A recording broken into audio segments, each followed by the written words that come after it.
In nomine Patris et Filii et Spiritus Sancti. Amém.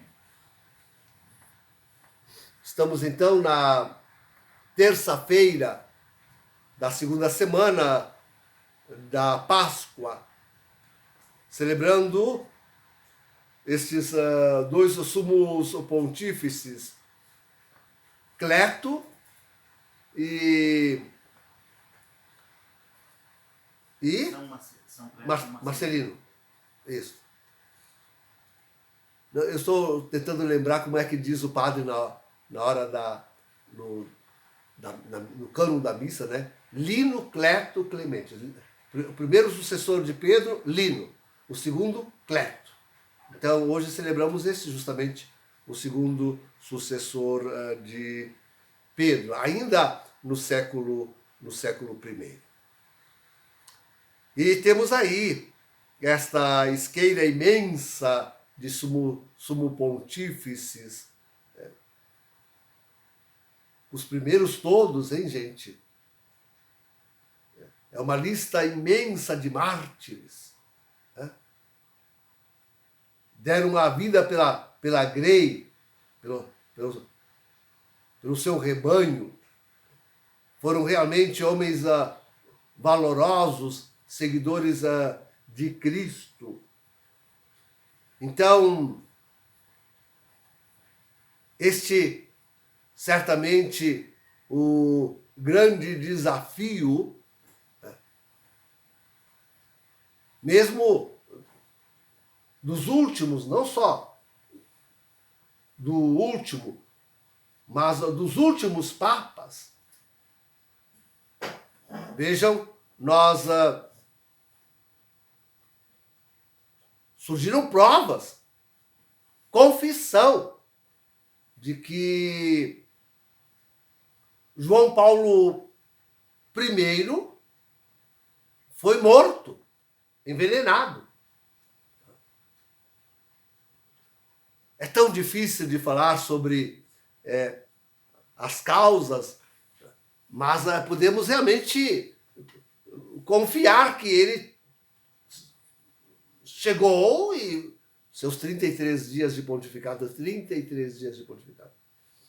viu a situação da igreja, e a maçonaria eclesiástica, são 4 lojas lá no Vaticano, e tudo aquilo que todo o desvio do altíssimo clero de cardeais e agentes da Cúria Romana, e se diz que, sim, estava disposto a fazer uma reunião e meter-lhe os cachorros. Colocar os pingos nos is. Foi morto na noite anterior. Enfrentou.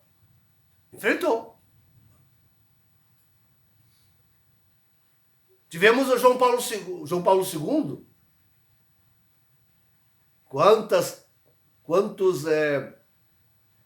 Quantas ameaças à sua vida, quantos atentados ele sofreu. Não esqueço nunca de um jornal publicando, naquela época, ele ainda vivo, publicando o número dos atentados que sofriam os grandes da terra. E sim, o presidente norte-americano, e não sei, aqui lá outro lá, acolá, né? Mas nenhum deles chegava perto do número de vezes em que João Paulo II tinha sofrido atentado até então.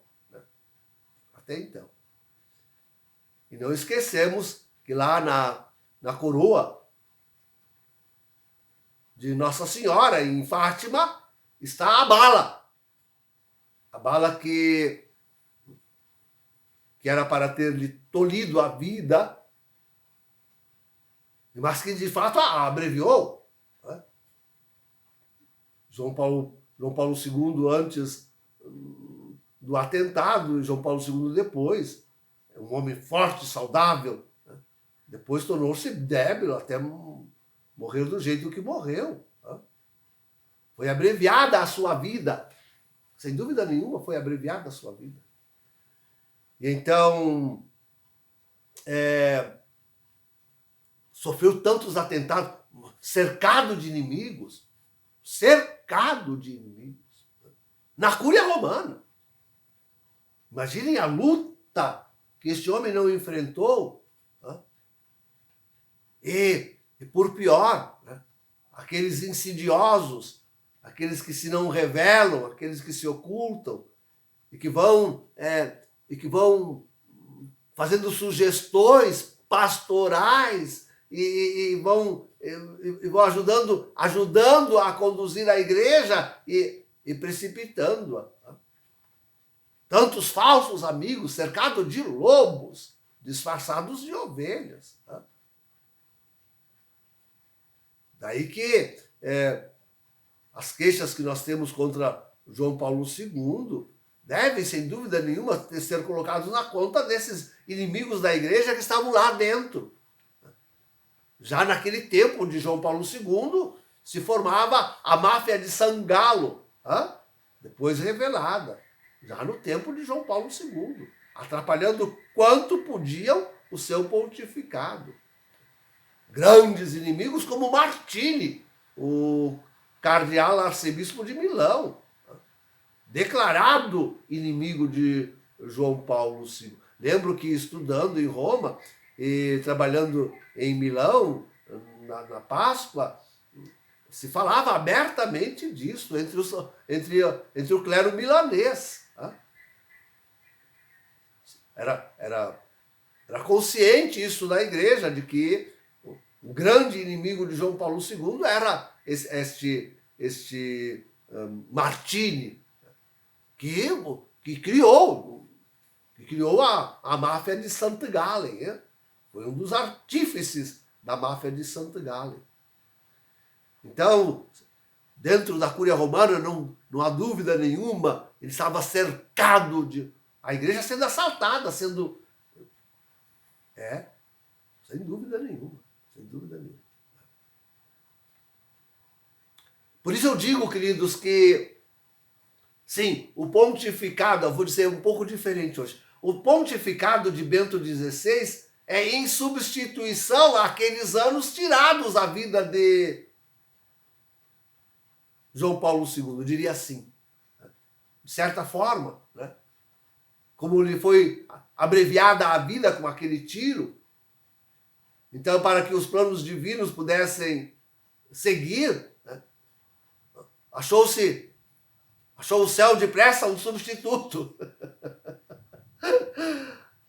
Bento XVI. Bento XVI.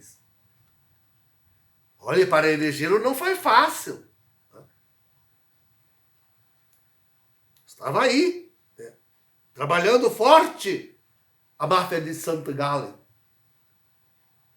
E de fato,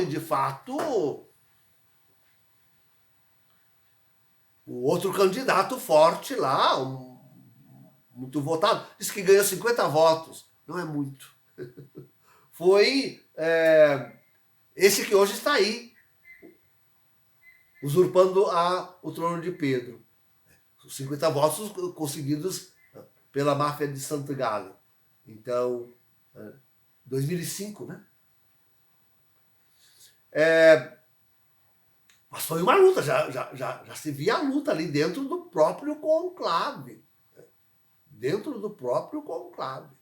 Essa quadrilha, essa matilha maldita de lobos ferozes que estavam tentando prejudicar a igreja a todo o custo.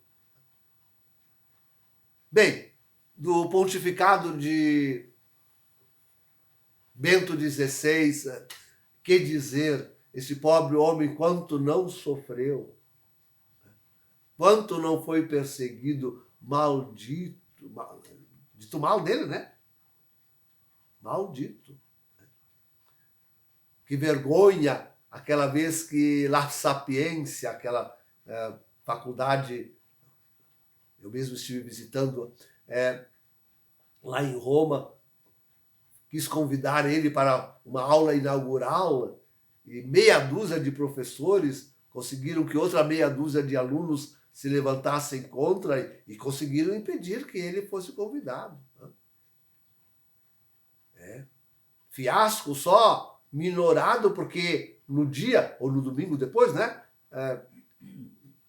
Quando devia ter sido a aula inaugural, os outros professores, a reitoria, sei lá quem, e todo o corpo discente estava lá, na Praça de São Pedro. Que belo, hein? Que belo. Toda a La Sapiência na Praça de São Pedro. Mas a verdade é que foi um pontificado muito atribulado este de Bento XVI. Muito atribulado. Quanto sofreu este pobre homem. Sabe, que a gente chega a pensar, sim, de João Paulo II também, e dele sobretudo, que pureza pode haver nos documentos que emanaram deles, porque com certeza os inimigos tentavam a todo custo. A prova de que isso pode, e que eles tentavam e faziam o que podiam, está no próprio Vaticano II. Lá eles, os documentos do Vaticano II escondem, né, toda uma ação desses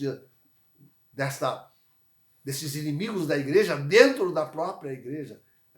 Padres, sobretudo peritos, no Concílio do Vaticano II, mas os peritos os peritos assistem à igreja todo o tempo. Quantas vezes, digo rapidamente para vocês, quantas vezes um documento papal não passa da aula de um padre? Um padre dá aula em Roma e dá aula todos os anos, e sempre dá aquela aula linda, maravilhosa, bem preparada, bem estudada. Né? E chega a hora de um assunto e o Papa, que às vezes foi aluno do fulano aquele, do professor aquele, pega aquela aula e a transcreve e abandona. Dizem que a maior felicidade de um tal professor é depois dizer a encíclica de João, a encíclica de tal Papa. Sendo, na verdade, tudo inspirado por eles. Tudo tirado da aula dele. Tirado da aula dele. Simples, é simples assim. É simples assim. Então,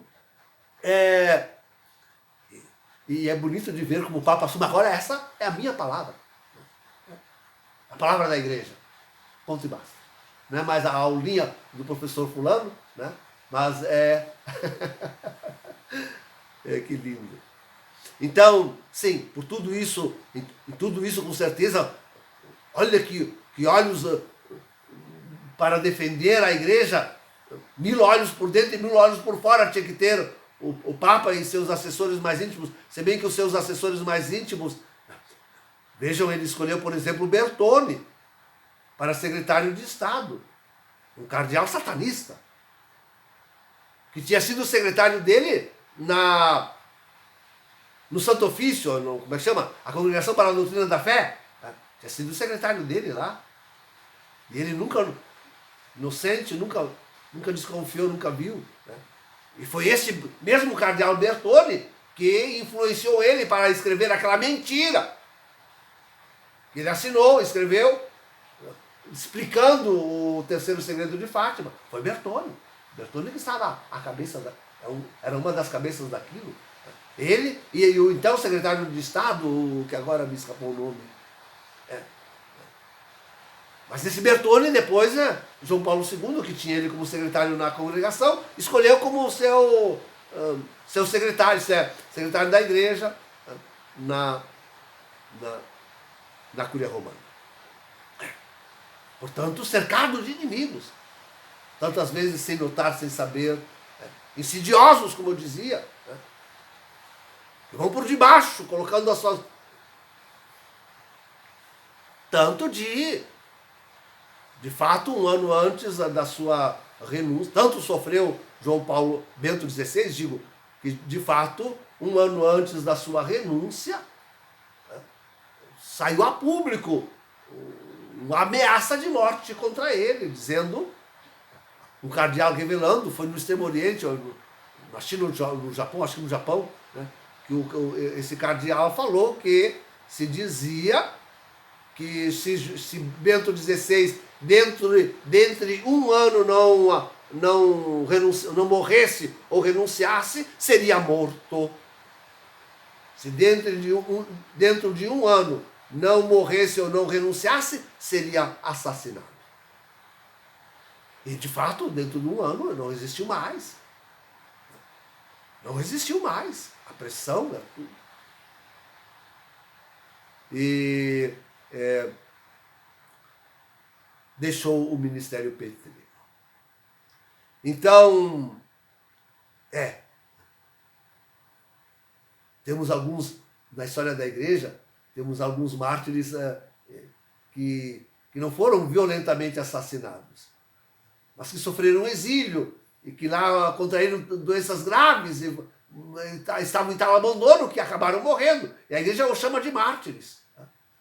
O chama de mártires.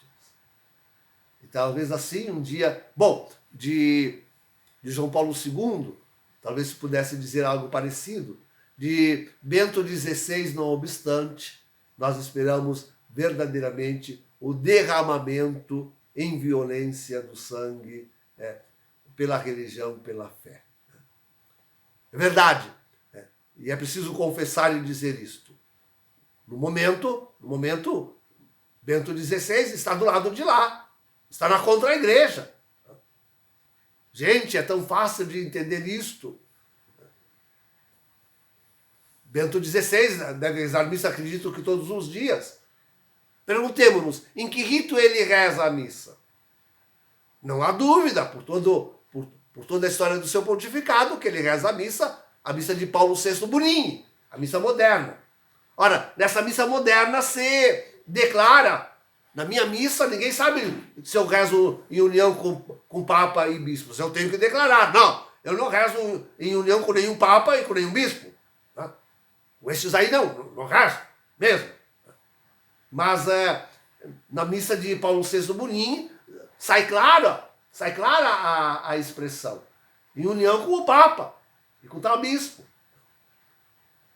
Alguém acredita que Bento XVI naquela hora diz que reza como sendo ele mesmo o Papa? Mas se ele o fizesse, até o seu secretário, aqueles que o acompanham, as irmãs, todas diriam, mas então como assim? És tu o Papa? Acreditam que que vocês acreditam que Francisco não ia saber que ele reza a missa citando-se a si mesmo como Papa? De jeito nenhum. Mas Francisco saberia no mesmo dia, na mesma hora, ele iria ficar sabendo. Bento XVI reza a missa una com Francisco. Podem ter certeza disso.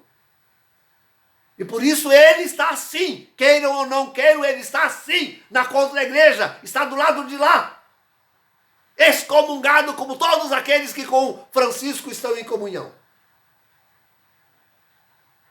Ponto e basta. A única coisa que se espera é que ainda antes do seu martírio, caindo em si, arrependido, ele se volte para a Santa Igreja e para a comunhão dela. Mas até lá não está na comunhão da Santa Igreja. A verdade seja dita, doe a quem doer. É tão simples acompanhar o raciocínio, mas o pessoal lida com o coração. Quantos que me ouvem não ouvem a própria razão, ouvem só o coração que precisa do Santo Padre, senão nem é católico, nem tem missa, nem tem igreja. Que bobagem, que bobagem. Como se a igreja deixasse de existir quando morre um Papa e antes da eleição do sucessor. A igreja não deixa de existir. A igreja não é bispo nem papa. A igreja somos todos nós. Enquanto tiver um batizado guardando a fé católica, existe igreja neste mundo. Enquanto houver um único batizado, guardando a fé católica, a comunhão com a igreja de sempre, haverá igreja católica neste mundo. Existam ou não existam papas, bispos, estejam suas almas como estiverem. Ponto. E basta. Então, caríssimos, sim, nós esperamos que a gloriosa história do papado da Igreja Católica ainda tenha um capítulo de glória, com Bento XVI sendo martirizado. Sendo martirizado enquanto em comunhão com a... Senão não existe martírio, já expliquei isso aqui. Sendo martirizado enquanto volte à comunhão com a Santa Igreja Católica Apostólica Romana. Em nome do Pai, do Filho e do Espírito Santo. Amém.